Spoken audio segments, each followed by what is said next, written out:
भारतीय ज्ञान परंपरा केंद्र हरदेव जोशी राजकीय कन्या महाविद्यालय में भाषा विवाद के संबंध में अपने विद्यार्थियों के प्रश्नों का जवाब दे रहा है।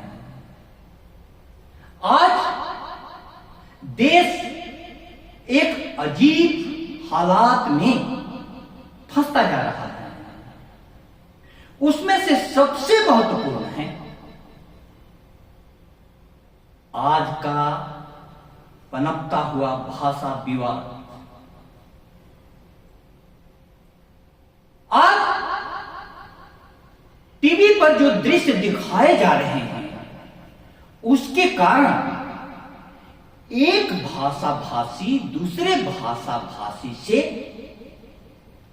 नफरत करने लगा है, जबकि राष्ट्रीय शिक्षा नीति के तहत त्रिभाषा फार्मूला का प्रावधान बहुत समय से हमारे देश में चल रहा है। अब ऐसे में विद्यार्थियों का यह प्रश्न वाजिब है कि इस प्रकार से क्या कोई अपनी भाषा को बोलने के लिए जोर जबरदस्ती कर सकता है? किसी को थप्पड़ मार सकता है? किसी के साथ बदतमीजी कर सकता है?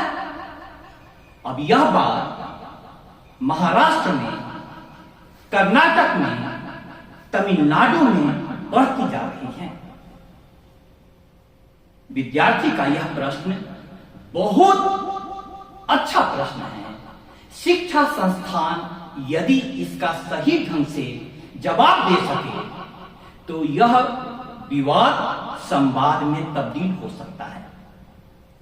प्रिय विद्यार्थियों, भाषा विज्ञान का एक नियम हम पढ़ते हैं, 4 कोस पर पानी बदले 8 कोस पर वाणी, अर्थात 4 कोस पर पानी का स्वाद परिवर्तित हो जाता है और 8 कोस पर वाणी बदल जाती है।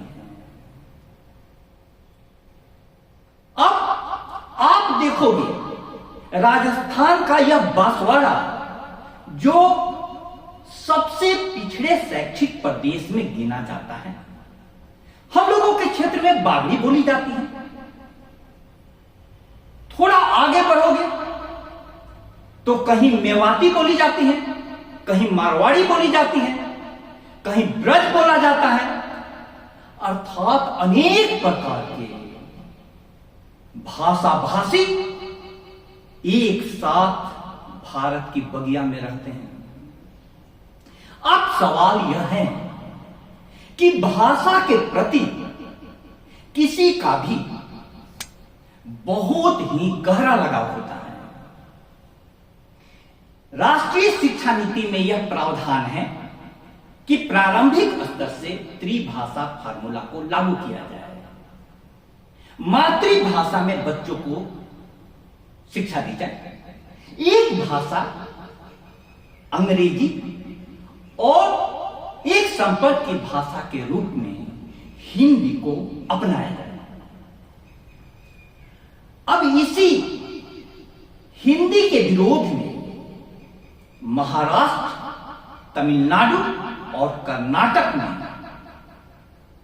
आंदोलन जोर पकड़ता जा रहा है।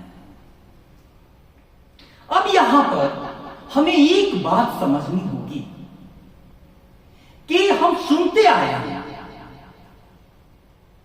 जैसी दृष्टि वैसी सृष्टि।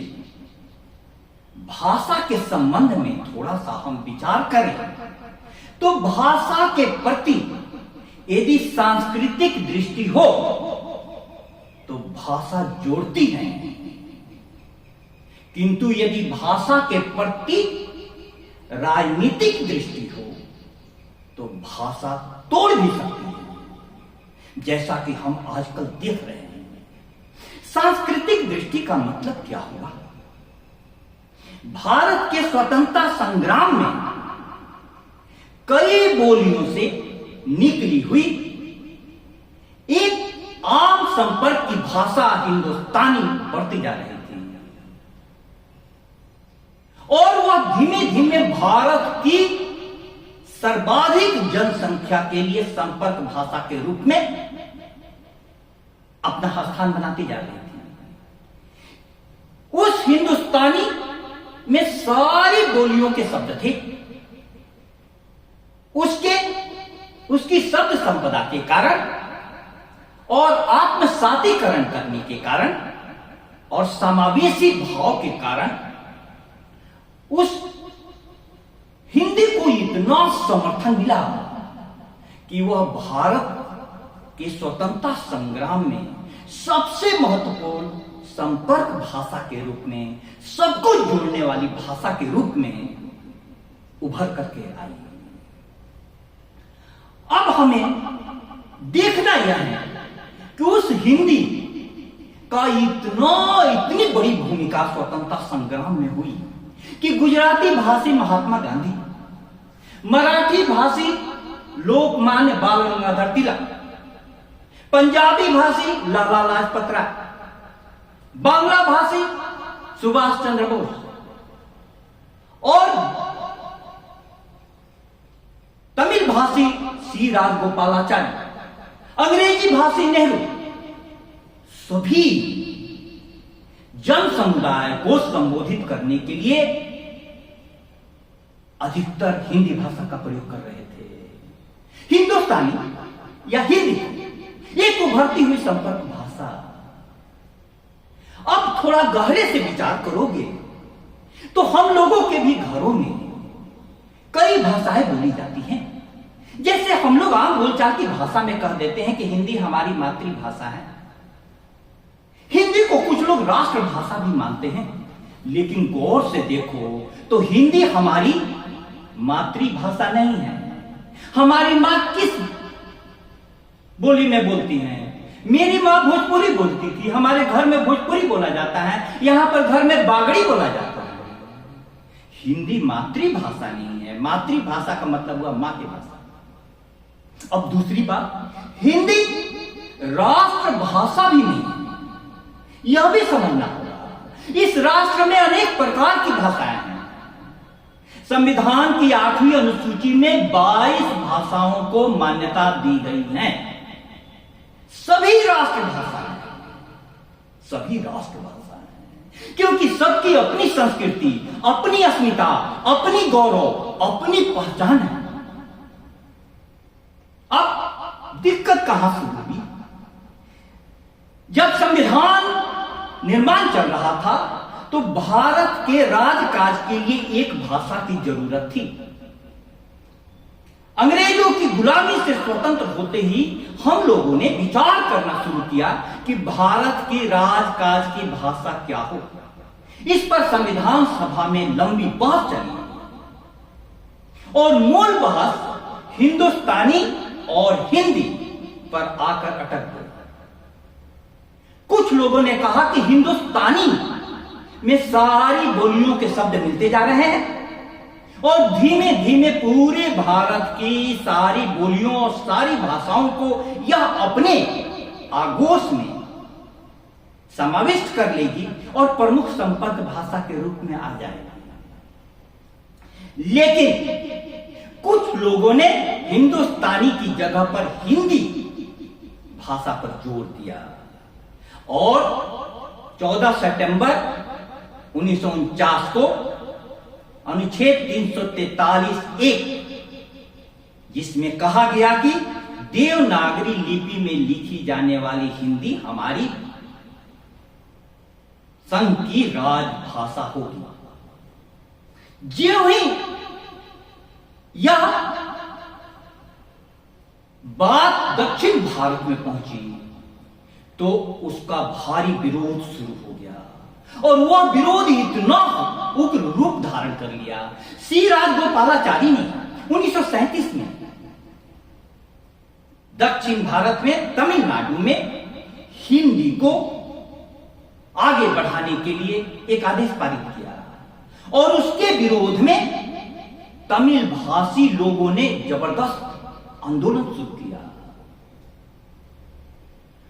उसके फलस्वरूप उनको वह आदेश वापस लेना पड़ा और फिर से स्वतंत्रता संग्राम के बाद वह हिंदी को राजभाषा बनाए जाने के साथ ही यह विरोध चरम पर पहुंच गया।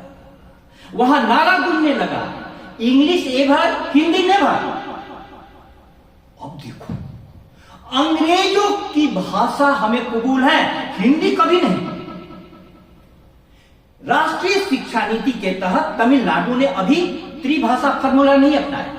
वहां पर 2 भाषा, एक अपनी मातृभाषा तमिल और दूसरी अंग्रेजी पढ़ाई जा रही है। तीसरी भाषा हिंदी को वे स्वीकार करने को तैयार नहीं। इसी प्रकार से महाराष्ट्र में तीसरी भाषा के रूप में हिंदी को पढ़ाए जाने का जिन्हीं सरकार ने, फडणवीस सरकार ने आदेश जारी किया, वहां पर मराठी अस्मिता का प्रश्न उठ गया और यह भाषा विरोधी आंदोलन इतना उग्र हुआ, श्री राम पटूल जी ने भाषा के नाम पर राज्यों के पुनर्गठन के लिए जान दे दी और उनके जान देने से सरकार दबाव में आ गई। तब यह कहा गया कि अनुच्छेद 343(2) और 343(3) में यह भी प्रावधान किया गया कि अगले 15 वर्षों तक अंग्रेजी राजकाज की भाषा बनी रहेगी। 15 वर्ष के लिए यह समस्या टल गई, लेकिन उस दौरान यह भी प्रावधान किया गया कि हिंदी को बढ़ाने के लिए विशेष प्रयास किया जाएगा। अब हमें बात समझना है कि दिक्कत कहां है, मूल दिक्कत क्या है। तो मैं आपको यह बताना चाह रहा था कि भाषा के प्रति यदि सांस्कृतिक दृष्टि हो तो भाषा जोड़ने का काम करती है। कवियों ने, संतों ने भाषा में ऐसी रचनाएं की कि दूसरे कोई भाषा भाषी उस भाषा को सीखने के लिए तत्पर हो जाता है। यदि आप संस्कृत नहीं जानते हैं तो वाल्मीकि के रामायण को नहीं पढ़ सकते हैं, जो मर्यादा पुरुषोत्तम राम हमारे आदर्श हैं। उनके बारे में प्रमाणिक रूप से वाल्मीकि के शब्दों में नहीं जान सकते। लेकिन बाबा तुलसीदास जब रामचरितमानस लिख रहे थे तो उन्होंने शुरुआत की थी संस्कृत में। वर्णानाम अर्थ संघानाम रसानाम छंदसामपि मंगलानाम च कर्तारो वंदे वाणी विनायको। फिर कहावत है कि भगवान शंकर प्रकट हुए कि राम के चरित्र को यदि संस्कृत में ही लिपिबद्ध करोगे, लिखोगे तो जन जन तक नहीं पहुंचेगी। आज जन जन की भाषा संस्कृत नहीं है, तो उन्होंने रामचरितमानस की रचना अवधि में की।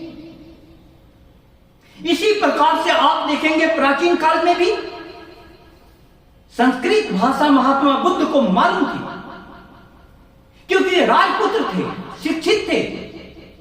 महावीर को मालूम थी, लेकिन उन्होंने अपने उपदेशों को जन जन तक पहुंचाने के लिए महात्मा बुद्ध ने पाली भाषा का उपयोग किया और महावीर ने प्राकृत का।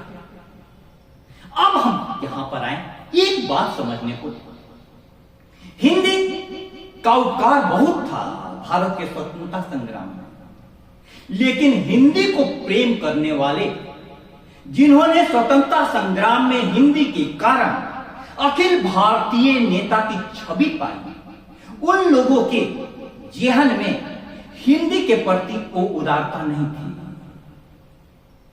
वफा का उनके आलम तो ये हैं, निगाहें भी हमसे मिलाते नहीं हैं।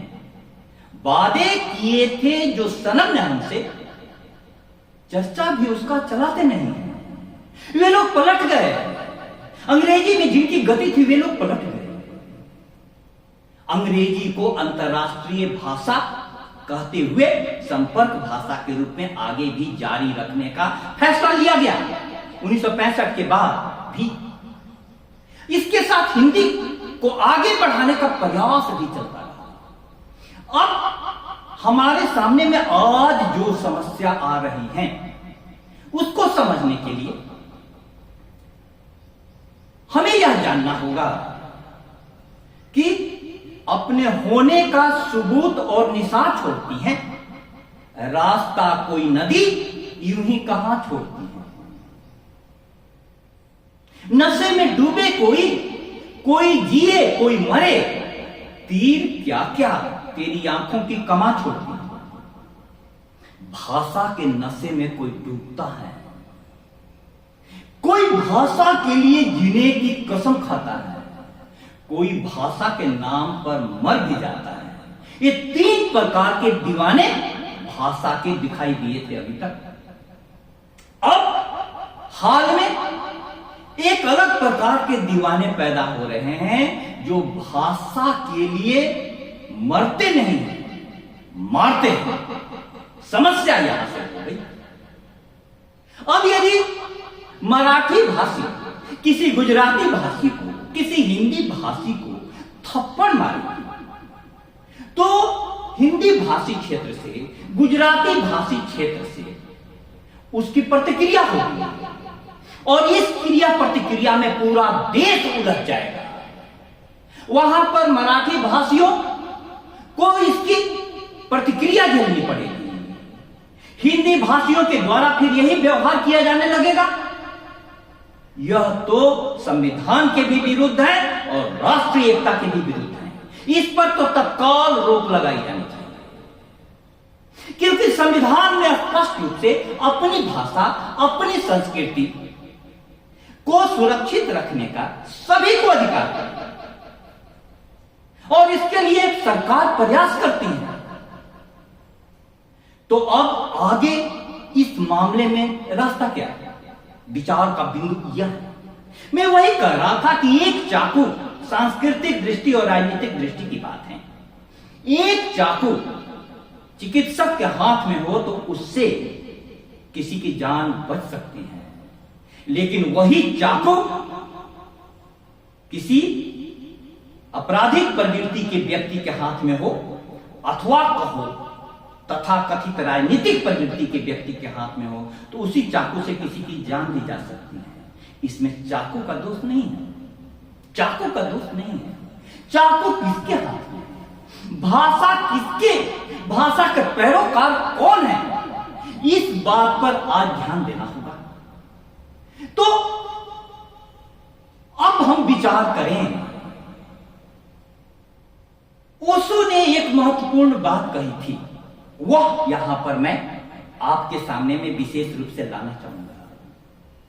ओशो ने कहा था कि अनेक प्रकार की भाषाएं भारत में बोली जाती हैं। आज भी 1000 से ऊपर भाषाएं हैं और कई बोलियां हैं। उसमें सारी भाषाएं अपने गौरव से, अपनी पहचान से जुड़ी हुई हैं।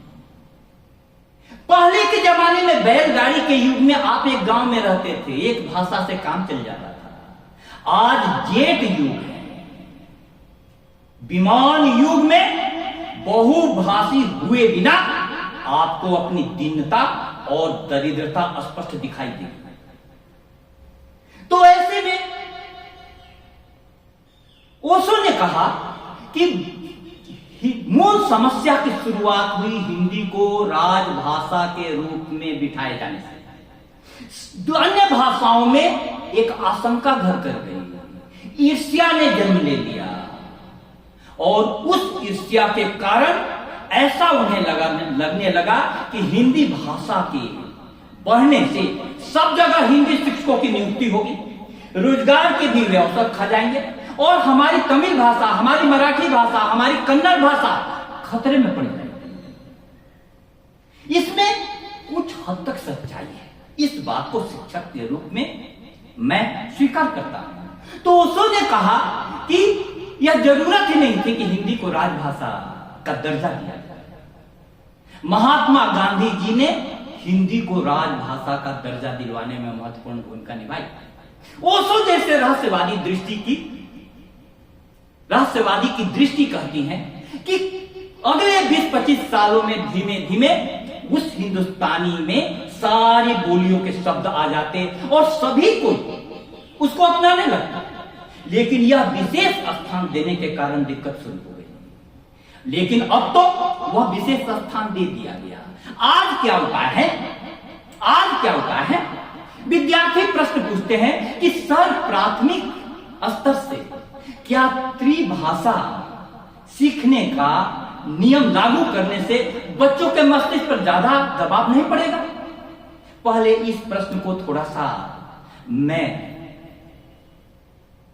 व्याख्या करूं। नई वैज्ञानिक शोध कई प्रकार की आ रही हैं, जिसमें वह कहती हैं कि बच्चा इस धरती पर कोरे स्लेट की तरह आता है। उस समय उसकी ग्रहणशीलता सर्वाधिक होती है। बच्चा मिट्टी का लोंदा है, उसको जैसा ढाल दो वैसा ढल जाएगा। प्रारंभिक स्तर से, क्योंकि बच्चा घर में बिना किसी प्रयास के बड़ों को बोलते हुए देख करके मातृभाषा सीख जाता है। स्कूल में जाते ही जहां हिंदी पढ़ाई जाती है, हिंदी सीख जाता है। अंग्रेजी स्कूलों में पढ़ने वाले अंग्रेजी सीख जाते हैं। तो जरूरत है भाषा का माहौल बनाने, शिक्षा तंत्र को दुरुस्त करने की, प्रभावी करने की, गुणवत्तापूर्ण करने की। आज यह प्रश्न क्यों उठ रहा है? बागड़ के विशेष संदर्भ में देखें तो बागड़ी भाषी यहां के विद्यार्थी हिंदी भी शुद्ध ढंग से नहीं लिखते। एक आवेदन पत्र में 5-5 गलतियां होती हैं। उसमें दोष उनका नहीं है। हमारे शिक्षा तंत्र में एक ऐसी व्यवस्था ने घर कर लिया है जहां पढ़ने वाले और पढ़ाने वाले, खासकर पढ़ाने वाले शिक्षक गैर शैक्षिक कामों में अपना समय और ऊर्जा ज्यादा लगा रहे हैं। यदि गुणवत्तापूर्ण शिक्षा दिया जाए तो सरकारी शिक्षा संस्थानों से भी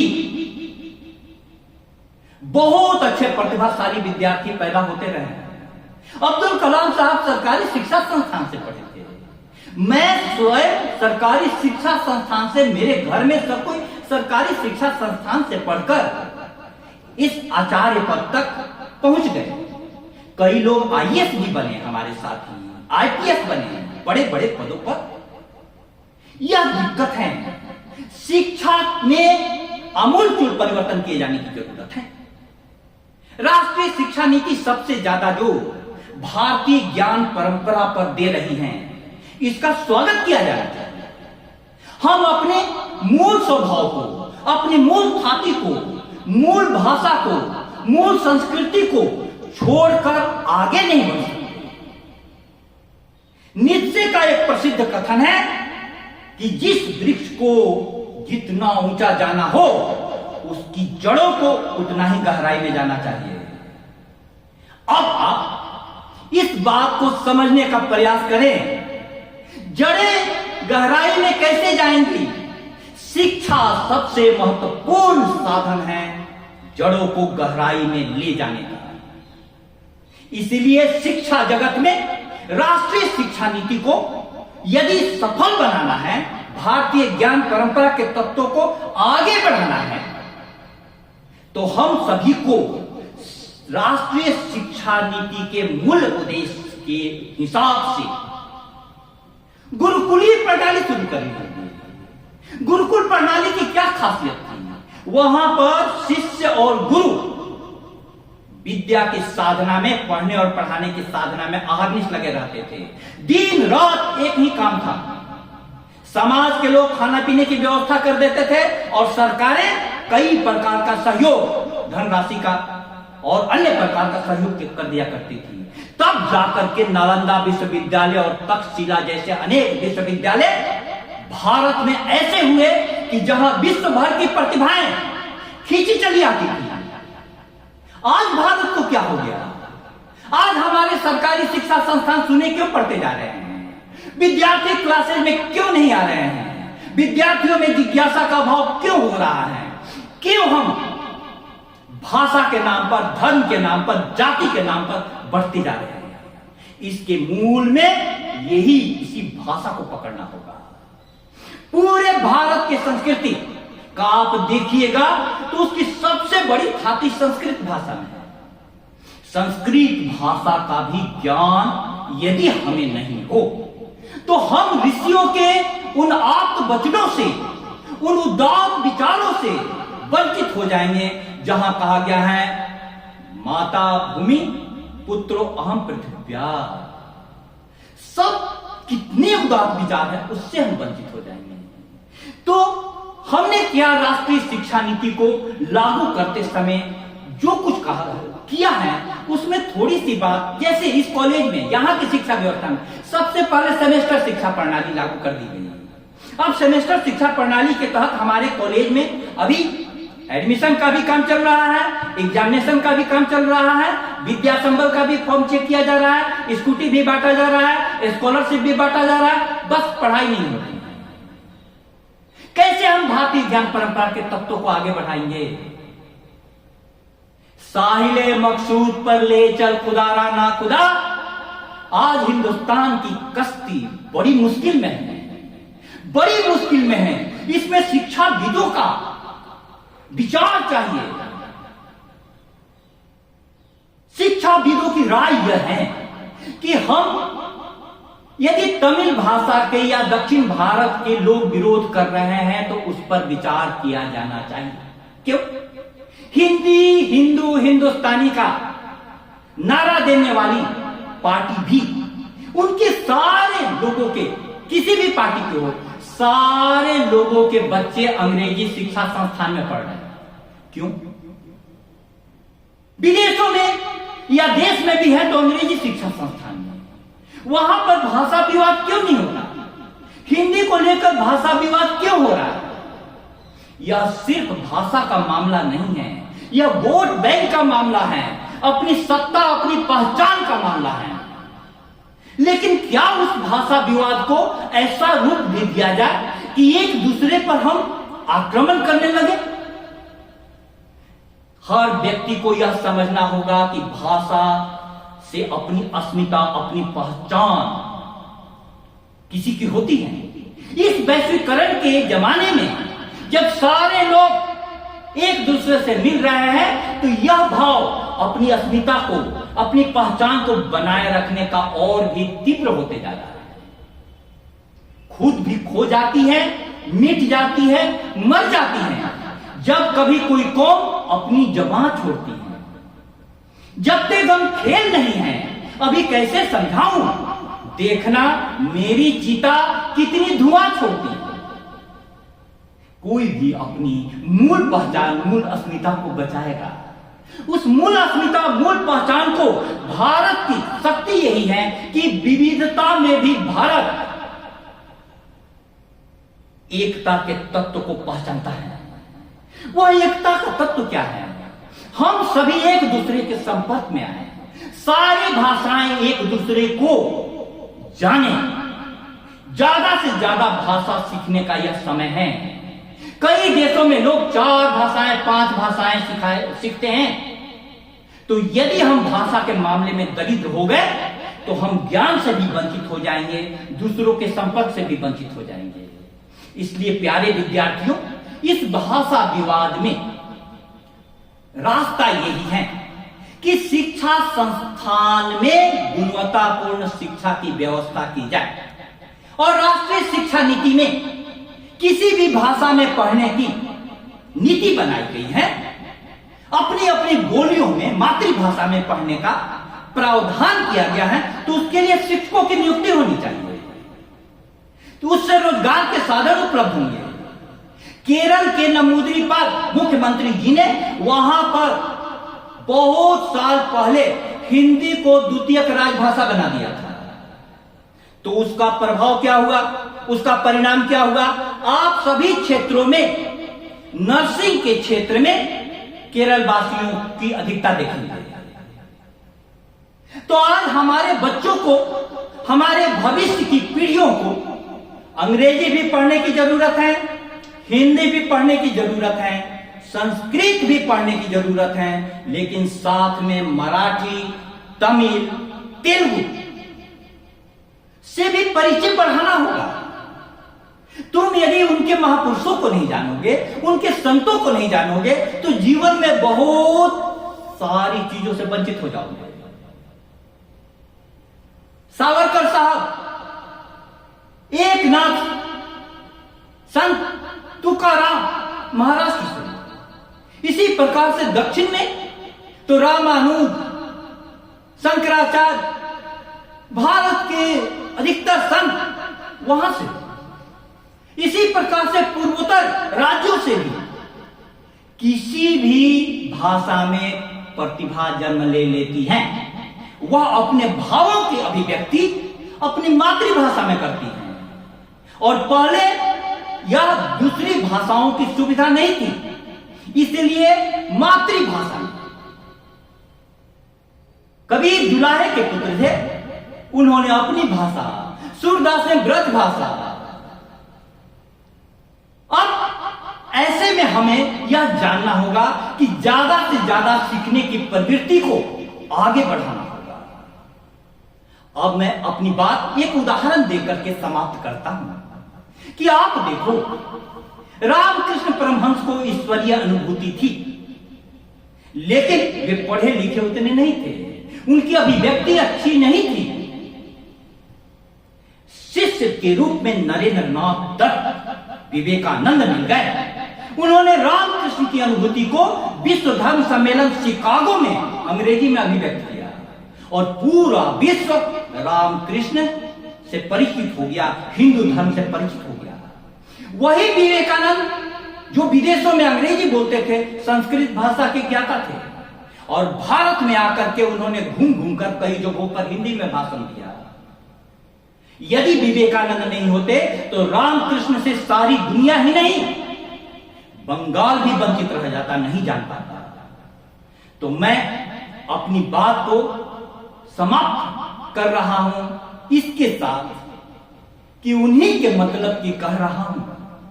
जुबान मेरी है बात उनकी, उन्हीं की महफिल समानता हूं, चराग मेरा है रात उनकी, फकत मेरा हाथ चल रहा है, उन्हीं का मतलब निकल रहा है, उन्हीं का मजमून, उन्हीं का कागज, कलम उन्हीं की, दवात उनकी, सबकी अपनी अपनी है। लेकिन प्रेम से आगे बढ़े, क्योंकि भारतीय ज्ञान परंपरा मानती है कि भाषा को फैलाने के दो ही रास्ते हैं, ज्ञान और प्रेम। इस ज्ञान और प्रेम के रास्ते पर हम चलें। बहुत बहुत धन्यवाद।